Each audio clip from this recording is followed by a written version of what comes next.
Viral হতে চান, কিন্তু কন্টেন্ট ক্রিয়েশন করার যে একটা মন মানসিকতা থাকা দরকার সেটা আপনার ভিতর নাই।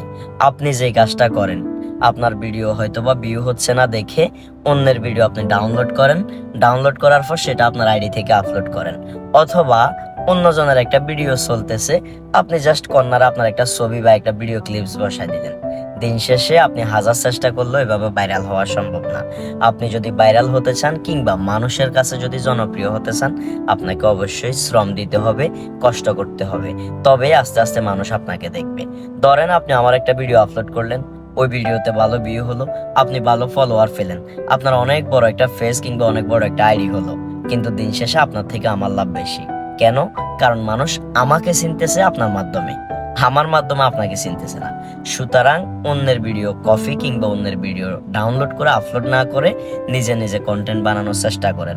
আমার ভিডিও আপলোড করার পর আপনার আইডিতে যদি 5,000 ভিউ হয়, ওই ভিউ আপনার ব্যক্তি জীবনে কোনো কাজে আসবে না।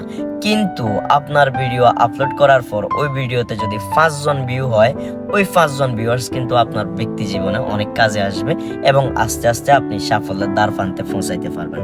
আশা করি বুঝতে পেরেছেন। ধন্যবাদ সবাইকে।